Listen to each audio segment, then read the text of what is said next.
right, welcome everybody to Can Your Assessment Tool Do This? Really excited to have everybody. We're right at the top of the hour, so we want to make sure that we get started. Really appreciate everybody joining, taking a few minutes out of your day here today to join us. We've got a lot to talk about, so let's make sure that we jump right into this. So first, my name is Mike Kuenzi. I'm our Senior Director here of our Consulting Division at Titus Talent Strategies. My colleague, Brian Saksa, is the manager of our consulting practice as well. Unbelievable asset to our organization, super intelligent, and just an overall great guy. So Brian, excited for you to jump on here and join us today. Yeah, thanks, Mike. Man, with an intro like that, I'm really going to have to blow people away. So, no, great to be on with everyone. Yeah, my role here is really partnering with executives of companies to really address pain points in people operations. An assessment tool is a big part of the conversation whenever we're talking about people operations. So let's dive right in. Really, when we use behavioral analytics and an assessment tool to look at behavioral analytics, we're thinking kind of on two sides of the coin when we're looking at people operations. We're looking pre-hire and post-hire. So throughout the hiring process, we really want to know what are the job performance predictors of a variety of factors so that we can make reasonably good hires. So if we look at the study that looked at 100 years of research findings within hiring, we see that these four, education, reference checks, emotional intelligence, GPA, are all 12% or lower in terms of their ability to predict on the job performance. So these are poor predictors. If we go up a notch to some okay predictors, integrity tests alone would be 21% predictive, and interviews would be 34% predictive. But by far the best predictor is combining behavioral and cognitive assessments with interviews to be 58% predictive. And this is where we talk about utilizing an assessment tool, which I think everybody should agree assessment tools are necessary at this point. This study did a really good job of giving the data of why it's so necessary. To be 58% predictive on the job performance is a great thing. So not only on the pre-hire or the hiring process is it important, but if we're looking post-hire, we're looking at engagement and retention as serious factors that we need to be thinking about in our people operations. So if we look across the board here at the cost of disengagement, we're seeing that there's $90 billion per year cost of disengaged managers to businesses in the US. So, I mean, we could take any one of these to make our case of why engagement and retention is so vital. One of the biggest ones that I would want to show or talk about is the bottom right. Only 45% of US companies have a strategy to fix engagement problems.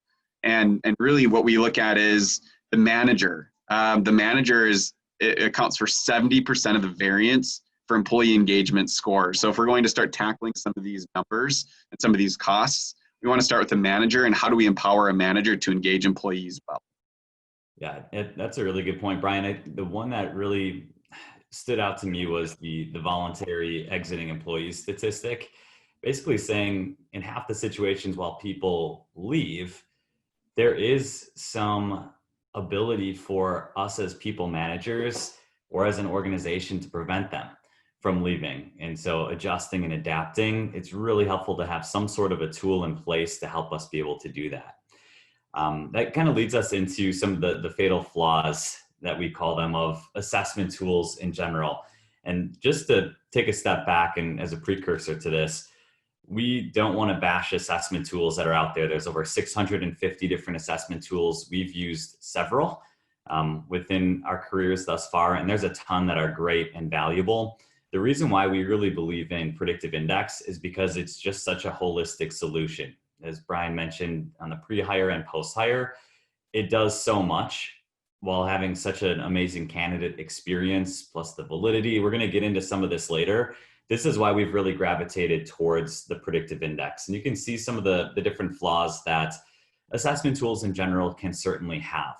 And so when we talk about what Predictive Index can do in terms of what we are hearing from our partners and what they care about, The first one is the candidate experience. Quite simply, there's some assessment tools that are very robust and they can give you a whole lot of information. However, the candidate experience is dramatically altered because of that. You're asking a candidate to have a 1 to 2 hour assessment experience. That can be really tough. So with the predictive index, you can do the behavioral assessment on average in about 6.5 minutes, which is a free choice assessment. And then the cognitive assessment, very similar if we're talking comparisons to like a Wonderlic, sort of a cognitive assessment in terms of overall ability. We'll talk more about that later too, but that's in 12 minutes. So in less than 20 minutes, we're getting everything that we're looking for our interview and onboarding processes from the candidates, making sure that we make that experience really nice for them. And so we've actually run this now on thousands of different searches internally at Titus in our recruiting division. And it's extraordinarily rare that a candidate gets turned off from a few minutes of assessments. The next piece is validity and reliability. This one is really important. I think there's a natural tendency for us to trust what somebody is selling us. It's very natural for us to kind of look at this and either buy in or be immediately skeptical. Do the research on this. Make sure that the assessment tool that you are buying into is really, really validated and accurate, and that there's studies that go around it to ensure its validity. And so that's what we've really loved about Predictive Index is all the validity tests. Those are actually public for us to be able to take a look through all the results and information. We can actually look of those 500 validity studies.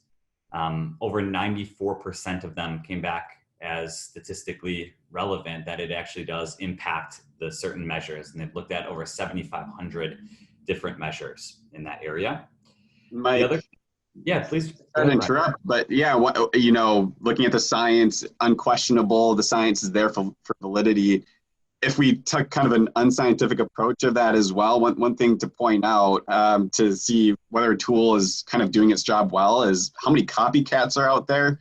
One of the things about Predictive Index being around since 1955 is that there are dozens of iterations of Predictive Index that other kind of companies have utilized the science and how they're going about assessing to put it into their tool. We found Predictive Index to be kind of most genuine and have made the most changes over time to stay accurate and reliable. But that's one of the interesting things that we found about Predictive Index is that there's a lot of copycats out there. Yeah, great point. The other piece that has been kind of a hot button lately, especially, is EEOC compliance, making sure that these are equal opportunity assessments that we're looking at. And so PI is written and validated in 70 different languages, including options for Braille. And this has been really critical for us as you see such a dramatic difference when somebody takes it in their native language or not. And so this is something really important to us, making sure that people do have an opportunity to complete the assessment and complete it accurately and get those results. The other piece is this a tool you can actually leverage beyond just the hire? Or is this a tool that you can actually navigate easily? Or is this even a tool you can have access to? Or is this something only one person in the organization can have access to? And so the PI has invested a lot of money into the tool since we've partnered with them a few years ago. And it's just ever changing. And we love seeing that because they're always trying to make it better. They're always trying to make it much more impactful. And it's just crucial for us to take a look at, is your assessment tool evolving and changing with not only the times, but just its validity, but its tools that it provides people and provides managers to be able to leverage it. It's not just something you slap up on your wall and look at. It's something that you can genuinely use as a living document, as a living tool. And then the last piece is making sure that it eliminates bias and that it's truly culturally neutral. And this is one that has been proven to do so. And we do have quite lengthy technical documents on this to actually show the different studies that have been conducted on here. But in terms of just brass tacks, the discrimination lawsuits since 1955 is 0. So we're not saying that it's court proof. We're not saying that in any capacity, but we really, really pride ourselves on making sure we provide great consultation and training for how to use this tool ethically and productively. And making sure that it truly does eliminate bias within your hiring and interview process. I think, we have a lot of people, a lot of HR managers here on the webinar. We understand, there's a lot of data and research that's been done to show sort of the issues of discrimination, kind of implicit biases that do occur within the hiring process. That is a commitment that Predictive Index has made and continues to make, is to empower hiring leaders and recruiting teams to take bias out by really fundamentally bringing down to match scores, right? Match scores in different capacities to ensure that you're actually looking at more data versus opening up to subjectivity, which is where implicit biases can really hit. Definitely. And this is why we kind of flashed this slide on here, is to show that there are organizations that we've worked with and working with their legal teams and making sure that we are doing everything possible to adhere to EEOC standards. That is really important to us. And this slide we're going to flash on here, and we'll make sure that we share all these slides with you so you don't have to have everything memorized here during the webinar. But the impact by industry is really amazing to see, is the potential based on all these different studies. And we talked about that before, 94% yielding statistically significant findings. That's really encouraging for us to see that, hey, this tool is proving itself to work within over 500 different organizations across different industries. It's something that makes us excited, and we've seen it time and time again here at Titus. So the next thing that we want to make sure that we do is just a quick 101 of education. Brian, maybe you can kind of take us through the behavioral and cognitive. Absolutely. So looking at, and the science is really important to me. I'm actually a chemistry major back in my college days. So the science of the tool was really important as we were exploring which assessment tool we should invest in. So the science that kind of comes into play with the predictive index is looking at these 4 drives, understanding that drives create needs and needs create behaviors. And so we have a drive for dominance, which is the A trait. And so it's measuring the drive to exert one's influence on people or events. The B trait is the drive is it's extroversion, the drive for social interaction with other people. C trait is the drive for consistency and stability. It's patience. And finally, we have formality, which is the drive to conform to rules and structure. And so if we look at these 4 drives, we can understand, okay, what does this person fundamentally need within their environment? And then how are they going to be behaving? And looking at their needs and their behaviors are going to help us to find the role that's going to fit for that candidate. And we're going to be able to find, design roles so that they do fit candidates or for current employees, and then ensure as we're hiring people that we're getting people that are coming in with the right types of behaviors to be successful. And these are the 4 that we're fundamentally looking at and their relationship to one another. Right. And it's something I think is important to note is we don't use this as an automatic disqualification tool. I know there are certain assessments that say, hey, if they do not match exactly, don't hire this person. We have seen successful outliers. Now, the majority of people usually do fall within a grouping, but we don't want people to lose out on great candidates. And we also want to make sure that people are doing this and using this tool ethically. So if we look at the second measurement that we use with the cognitive assessment, it's looking at general cognitive ability, which is related to IQ. It has similar questions that IQ tests that you may have taken in the past would have, like verbal, numerical, and abstract reasoning questions. We're looking at the candidates or the employees' ability to process complex ideas, to adapt to their environment, and their overall learning ability and capacity. So overall, looking at how quickly can this person ramp up, and then when they're in the role, how quickly can they learn new information, retain it, and apply it. It's timed at 12 minutes, 50 questions, and it's generated dynamically and unique to each individual, so nobody can cheat or look at the answers online. It's written in 70 different languages, which is a really big deal for us, generally to eliminate bias, but then allows us to adhere to EEOC compliance guidelines, being culturally neutral, and the ability to adjust it to 18 or 24 minutes if a candidate has a known learning disability to, again, level the playing field. The great thing about this tool that a lot of our partners have liked is this does not need to be proctored like a lot of cognitive assessments. So especially, during the pandemic, it's nice knowing that you can do this from a remote environment, and having that option to be able to do so has been helpful for people, to say the least. We've really liked this one. This is, it comes with the software platform. You don't have to use it though on every single search. So this can be kind of a standalone or an or I would say within your interview process, as long as you're giving it to everybody, doing the same and consistent. That is something very important for us to look at.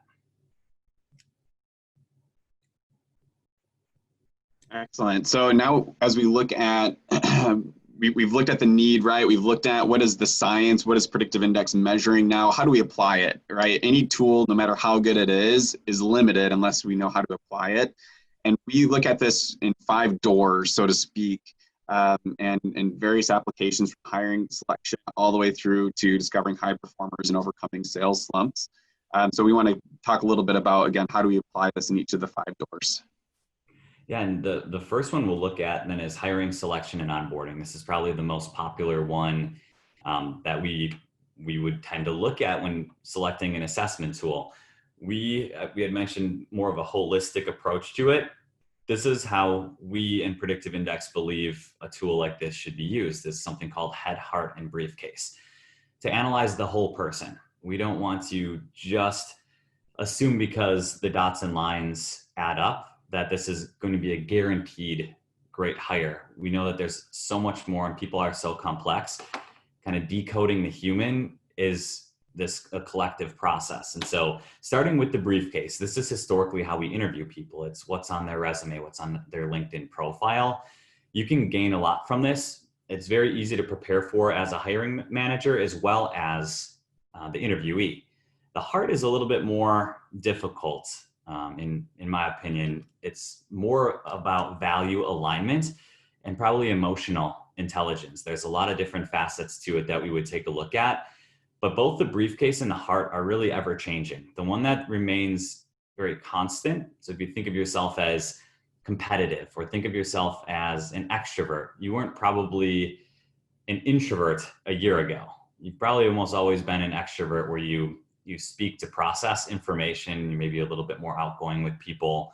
That's not something that changes much over time. And that's what we're looking at with the head, behavioral tendencies, as well as cognitive ability, kind of your capacity and learning ability overall. So if we can look at and measure each 3 of these equally, that's where we start to see the probability of a great hire really increase. So how we do that with Predictive Index is we gain alignment first. So we have our stakeholders or our hiring teams and HR, we have them complete what's called a job assessment. And the job assessment is selecting a variety of different job duties that are important, kind of the must-haves for the role, as well as preferred ramp-up speed for the role, which is the cognitive target. And the output is quite amazing. Once you get that, you're basically saying, hey, we need to gain alignment as an organization or as a hiring team to make sure there aren't surprises, because spoiler alert, nobody has ever had a situation where everybody is in complete agreement with one another. And so this has helped us astronomically. The next thing that we can do then, once we gain that calibration, is measure what actually matters. So we now have kind of our benchmark parameters. So if somebody is outside of that area, we can now see the percentage match both behaviorally and cognitively. And that's been pretty great for us, because now we can actually sculpt custom interview questions based on those misalignments. Again, not that we're just going to disqualify somebody, but people can adapt, people can change, and we can now ask some specific interview questions based around, again, each one of those misalignments that we see. This has probably been one of the most important pieces for us in finding some of those successful outliers, of being like, hey, we want diversity of thought. And so if we hire everybody that's exactly the same, that can be a definite error on our part. So this has helped us ask some questions that we never would have asked otherwise. It helps us kind of it helps us broach some different subjects we would have never otherwise asked. The PI software itself does auto-generate questions based on alignments and misalignments. And then as your Titus Consulting team, we also have created a couple hundred additional interview questions that you can sprinkle into your process. Not to say, hey, ditch your entire process, but we've got some really good nuggets that we think you could take away from that. And then after that, it's how can we best onboard this person? Let's say somebody is a big time introvert and you invite 20 people to go to lunch with them on their first day. Probably not the best onboarding experience for that person who will likely leave that day super exhausted. And that's maybe a little bit of a different example, but it can show you just kind of the simplex ideas that you can use and insert into those processes. We can look at high level, management strategies of how people prefer to be led and managed, as well as their overall ramp up speed. And Mike, what I like about that slide too is it sort of flips the script of, on one hand, we are looking for candidates that match a benchmark, ideally, right? Opening up to candidates that maybe don't match that benchmark. But now when we're looking at onboarding, it flips the script from how does this employee match the job to now how do I, as the manager, adapt the job to the employee? How do I adapt myself to this employee? And the cool thing about Predictive Index is that it empowers us to be able to do that. And that's a good segue into employee and engagement and retention and how we use it within, first of all, looking at relationship guides. Within the software, we like to say guides save lives. And so this is a great way that we can look at just the stats or just the objective ways that two people might have a conflict, that they might rub against each other, so that when maybe conflict occurs, they can very in kind of plain language read, okay, this happens because of these fundamental differences in our behaviors. And then it comes with tips as well. And so we utilize this, of course, when those conflicts occur, but proactively as well, right? When we are starting a new either coworker relationship or manager direct report relationship, we want to be looking at these relationship guides. And then diving into, for the manager to look at fundamentally, how do I manage my employee based on how they want to interact in the workplace, how they want to take action, and how they take risk and make decisions. And so we have a guide within the software that allows us to self-assess as managers and sort of have that kind of honest conversation with ourselves. But then we bring this into the conversation with our direct reports. And we're able to ask, hey, I checked the box in this area. Would you have me check the box there? And it allows the employee to really raise their hand and say, listen, I need a little bit of a difference.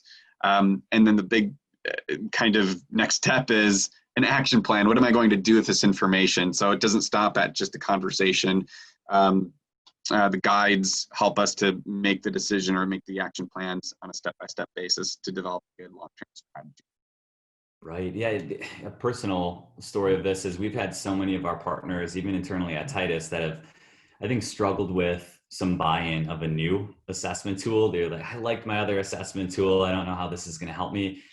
I think the vast majority of people have come back and said, this is what kind of gained the buy-in. Is they're like, wow, I've actually got a roadmap for my people and how to not have a one-size-fits-all managerial approach. Now I have an ability to shift and adjust, and it's really elicited some great conversations with teammates. I know that, Brian, I know when we shifted from our old assessment tool to this one, this was kind of the game changer for us too. Absolutely. Looking at team development, there's just so many tools within the software platform. And what's great to know is there's unlimited user seats, and you can really restrict or grant access to users to have all this data. And this has been helpful for us. So it's not kind of that hidden HR tool unless you want it to be. This is something that you could actually have trickle down to your people manager so they can look at, what are some of the growth opportunities for their individual teammates and for themselves. It is a self-awareness tool, something that we have used really well, I think, from the people management side has been how people make adjustments. So between their natural self and the person that's showing up to work. And it can kind of show levels of maybe stretch or disengagement that people might naturally have between that self pattern and the self concept. So, Brian, I know you've had a lot of experience when it comes to using this within an interview process too. That's exactly right. So it is a powerful tool within, coaching, developing employees, ensuring that they're engaged with their work. But this is a really great tool for interviewing candidates, understanding why do they make some of the adjustments that they're making, and how do they feel about those adjustments? And then as the recruiter, ensuring that if they are going to be making similar adjustments within our company, that they understand that, and we avoid having them trying to make a job change because of a past environment when ultimately they're going to have to make some of those same modifications and adjustments. So this is a great tool that has prompted some awesome conversations in the recruiting world as well. That's great. Yeah, I had mentioned before the building self-awareness. This has been valuable for me and just for my manager to be able to take a look at and say, all right, I see you want to drive change and challenge the status quo, but maybe you have difficulty delegating authority and relinquishing some of that control, and being cognizant of that. And among other caution areas, if you're willing to receive it, if you're, the best managers are the ones that are self-aware. In our opinions, those are people often leave their manager, they leave their boss, not their job a lot of times. So we want to make sure that we are doing everything we can proactively to get better. Awesome. Yeah. So looking at discovering high performers and leaders, this is a really important category for us. And within the software, we can pull up these guides that really outline where each individual team member falls in a quadrant. And actually there's 4 different categories, so 4 different maps that we are looking at. How do we actually understand the different strengths within our teams? And you can see here, this is actually Titus's leadership team, and very much a group of people that is about innovation, agility, moving fast, making decisions, driving change. And so that brings with it a lot of strengths. And when you have strengths in one area, that tends to amplify those strengths because you have a lot of cohesion and resonance of the way forward. So there's a lot of, like-mindedness, which can be helpful. It also can multiply the cautions, right? So that's helpful for us in looking at, okay, what are the cautions that might be amplified because we have a lot of like-mindedness in this area, so we can start to mitigate some of those cautions and pump the brakes on ourselves when those things begin to occur. And then on this bottom part of the chart, we're able to actually map out, if we look at our quarterly and annual goals, we can map out what are the objectives to tie to those goals and put them within the quadrant to see which of these quadrants need the most amount of focus, right? So maybe we have everyone in innovation and agility right now, but for a specific annual goal, we may need a little bit more of a process and a precision approach.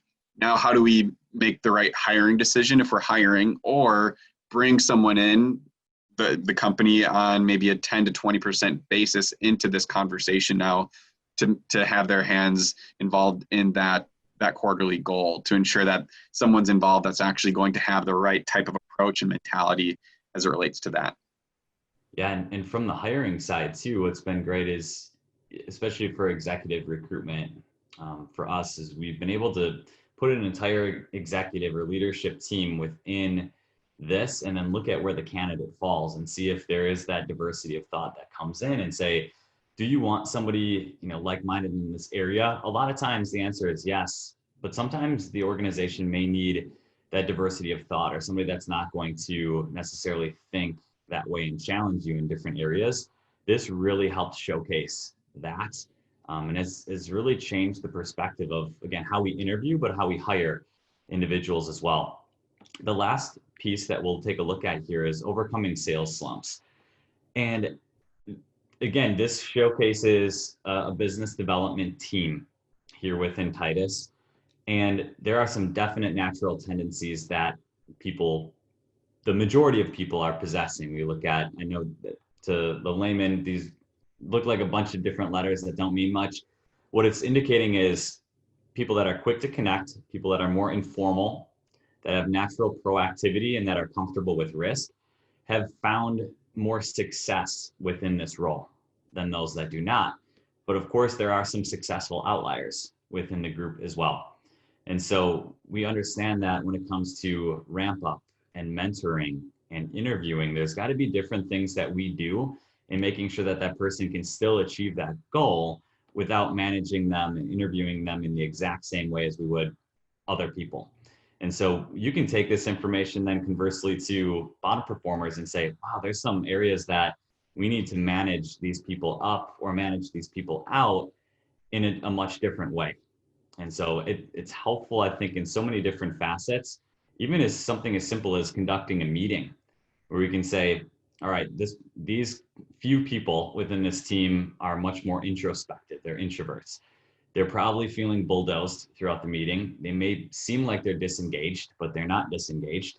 They're actually thinking and processing. We probably need to pause, bring them into the conversation, send an agenda ahead of time. There's so many different ways that we can pivot and that we can consult around some of this data that your teams can get. One of the relieving things about looking at this data for us was to see that we had our top performers in alignment in these areas of, especially like quick to connect and being informal communicators. It was sort of that moment of like, okay, this tool is actually picking up on something. We're seeing a consistency and a trend for our top performers, but it certainly did not make us feel like, okay, well, now that's all we're going to hire from here on out. And since then we have had very successful outliers, but just that moment of seeing that was great. Definitely. You know, the big thing too that we want to offer to everybody is just trying it out. Seeing if it's something that you would be interested in at least exploring, see what the results look like, compare it to a current assessment tool that you're using, or if you're just shopping around for the first time, that's great. We want to make sure that you have that opportunity to be able to have a demo in your world, have a few behavioral assessments that you can take away, or even we can jump in and just connect for a half an hour and look at your existing tool and see if it's something that would be beneficial. So that's our offer for you. But now we want to open it up for some Q&A. I know we've had some questions come through, but again, as we had mentioned earlier, if you want to click on the Q&A button, you can certainly insert some questions. Brian, I think you've got one. Yeah, one question came in about how we link this up within companies' interview processes. So obviously we use this tool internally. We also utilize this within our recruiting realm as well. And we of course have recruiting teams that serve partners, East Coast to West Coast in the United States. But so the question is, how do we link this up to their interview process? As it comes to actually just utilizing this within our agency recruiting, we have dedicated consultants from our consulting team, myself and the others that you saw listed, that are actually dedicated to that search, so that we can apply the tool without the client that we're working with having been completely trained on the science behind it. But then partners are eventually wanting to then integrate the tool into their own processes, and we will then work very closely with them so that they are completely trained as experts within the tool, having their own software platform with access to all of these guides and reports, and then continuing with close support throughout the year to ensure that it's being utilized effectively. And that's part of what we're doing as well on the back end, is seeing, is the tool being used? If it's not, why isn't it being used? And we diagnose those issues so that we can make sure that the tools is being very effective. So when it comes to the interview process, we sort of do it in two different ways. Either we are applying the tool within the interview process on their behalf, or we're training them to do it. Yeah, a question came through here. It says, you had mentioned that you used other tools in the past. Why did you make the switch, and how did you transition to the old one to this one? That's a good question. That was definitely a process. I mean, there's, again, so many different assessment tools that are out there. We, number one, actually wanted to make sure that this was a good candidate experience. It's just, we know when we're looking at candidates who are not necessarily always actively looking and we're trying to get people interested, it's hard to get them to complete a really lengthy sort of assessment process. And I think we've all been there and feeling like you're going to be judged and disqualified just on those. We loved the PI's methodology of head, heart, briefcase, and that it's a piece of the puzzle, but it's not necessarily the whole puzzle, because it can't be. You know, when you look at the statistics that are out there, there are some successful outliers, but we wanted to use this to really shape and sculpt our interview processes to be so much more effective for us. And it's really changed the way that we think and the way that we interact with people, the way that we onboard people. But the best part was we knew that PI was really enhancing the back end tools within the software platform. And now we look at the software platform and we're like, wow, this is amazing compared to so much that we've seen that are out there in terms of the tools that help us as managers. It actually makes it so simplex to be able to manage people differently and change our frame of mind. That's the big reason why we changed. In terms of transitioning it seems overwhelming at first, right? Just the concept of making that switch seems overwhelming, but it was really easy. You know, we have a team in place, you know, within PI that helped us roll everything out. Integration planning, templates are at the ready. Everything was just very seamless. It seemed like we didn't really miss a beat. It's something that can interact very easily with applicant tracking systems and HRIS. So there wasn't really any hiccups that we saw in that. It was really just a matter of making sure that there's an internal champion to partner with the PI team and make sure that communication is at the forefront. And it was really seamless for us. There's another question here about, you said earlier that the employee engagement is impacted most significantly by the manager. How does this tool really directly impact the manager? And so I'm looking at employee engagement. Gallup had done a study showing that out of a number of factors, the biggest reason why people were leaving their jobs was because of the manager. And looking at, again, the 70% of variance of employee engagement scores coming from the manager, one of the key things that the manager does is individualize their management style according to the strengths and needs and weaknesses of each of their direct reports. And so it's not always intuitive for managers to be able to do that. And even if it is intuitive, they're not always doing that proactively because it might not be on their radar and the accountability may not be there. So in coming with Predictive Index or a tool like Predictive Index and rolling something like this out that has the accountability, it has the guides, and it becomes part of the culture, not only is it an expectation for managers to do it, but now they can do it really well because they can understand fundamentally what do my direct reports actually need from a manager, and what, you know, Paul might need is way different than what Dante might need. And so how am I going to address each one individually, not only from a day-to-day communication, but then also how am I going to give them additional opportunities and grow them in their career? Because I think that's the next step of an employee being engaged, is not just the manager or direct report relationship, but actually feeling like there's now a progression in my career and I'm taking steps forward in a direction that I want to go. And we all know that we've been in those conversations with employees and have struggled to really understand what are they looking for in terms of career progression. Well, if I understand that fundamentally they really enjoy connecting and persuading people, maybe I'm going to start to give them opportunities to do this internally. Maybe I'm going to give them mentorship opportunities, training opportunities. And so we start to make suggestions to the employee, and then we can follow a thread from there. And so that's been really powerful, again, for employee engagement. But then on the back end, the question is, how does that affect retention? There's an inverse relationship, obviously, right? So as engagement increases, retention, it's a direct relationship. As engagement increases, retention also increases as well, which is a very powerful thing for our clients. Mm. And it looks like we have time for one more question. So I apologize, we're not going to get through all of these. So if you do have specific questions for us, again, email us at pi@titustalent.com.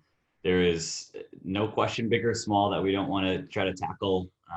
Really love to connect as well if you do have additional thoughts, questions, and feedback for us. The last one that we'll cover is we had mentioned training earlier on.